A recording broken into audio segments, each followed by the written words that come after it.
कि मतलब आजम खान को डराया गया। ये 30 तारीख को एक मुकदमा दर्ज हुआ था थाना सदर में 346 के तहत।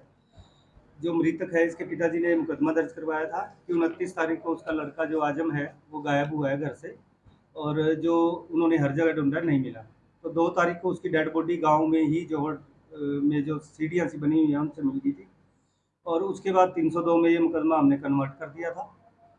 तो तफ्तीश के दौरान जब हमें गांव से पता चला कि जो रोहित है और इस मृतक की जो भाभी उनका अवैध संबंध है तमन्ना का, तो इसलिए हमने इनको पूछताछ के लिए जब हिरासत में लिया और सख्ताई से पूछताछ की, तो रोहित ने बताया कि उसी ने ये हत्या की है, और इस काम में उसकी जो तमन्ना है उसकी प्रेमिका उसका भी पूरा हाथ है। उन दोनों से जब हमने अलग अलग पूछताछ की, उन्होंने बताया कि 24 तारीख को वो जब तमन्ना के घर कोई नहीं था, दोनों संबंध बना रहे थे, और उसी टाइम मौके पे आजम आ गया था। आजम ने उन दोनों को भला बुरा कहा, तो रोहित ने डर के मारे अपने हाथ की नसें काट ली थी। जब उसको खून से लथपथ देखा तो वो डर गया। उसने कहा कि तुम यहाँ से चले जाओ, मैं किसी को नहीं बताऊंगा। लेकिन तमन्ना और रोहित में कहीं ना कहीं ये डर था कि आजम ये बात बाहर जाके बताएगा, इसलिए उन्होंने शाम को सलाह की कि आजम को रास्ते से हटाना पड़ेगा। तमन्ना ने कहा कि हमारे घर में काफ़ी सारे लोग होते हैं, मैं इनको 3-4 को लेके चली जाऊंगी किसी बहाने से, और तुम बाद में इसकी हत्या कर देना। तमन्ना योजना के अनुसार ईद वाले दिन उनको पति को और ननंद को लेके लाडवा के पास एक गांव में चली गई। रात को उसने इसको आजम को फ़ोन किया कि रोहित को एक बार मिल लो, वो मरने की धमकी दे रहा है, जैसे पहले उसने जहर खाया था आज भी जहर ना खा ले।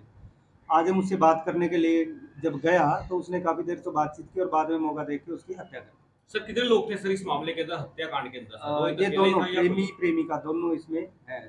इसका भी पूरा इन्वॉल्व है क्योंकि इसको सारी योजना का पता था। इसने ये भी पता था कि इसकी हत्या कर दी है, इसको ये भी पता था कि डेड बॉडी कहाँ पड़ी है, लेकिन ना उसने पुलिस को बताया ना ही घर वालों को बताया, बल्कि घर वालों के साथ उसको ढूंढने का नाटक करती रही। तो दोनों की इन्वॉल्व है। किस तरह की हुआ सर और क्या कुछ कार्रवाई की जाएगी? इसमें 302 में हमने इनको दोनों को अरेस्ट किया है, रिमांड पे लिया था।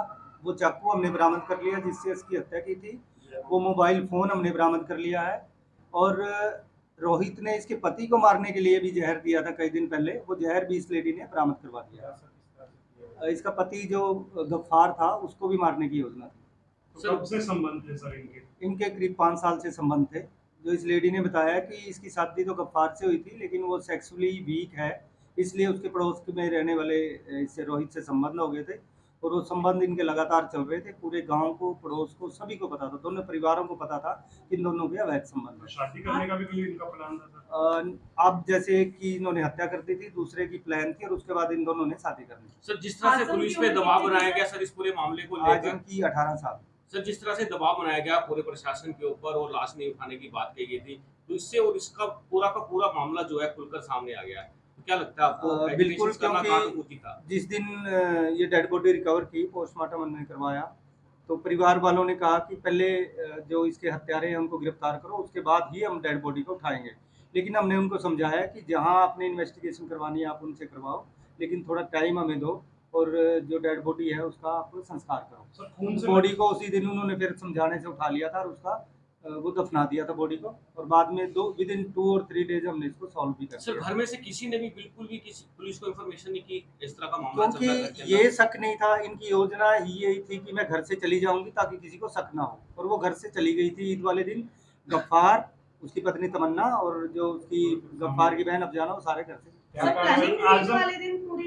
बिल्कुल, ये ईद वाले दिन की कहानी है। ईद वाले दिन वो जैसे ही गई, शाम को उसने इसके पास भेज दिया और उसने इसका मर्डर। आजम के कपड़े खून से लथपथ थे, किस चीज से वार किया गया था? इसमें चाकू से उसका मर्डर किया गया था, करीब 14-15 वार उस पर किए गए थे, चाकू हमने बरामद कर लिया।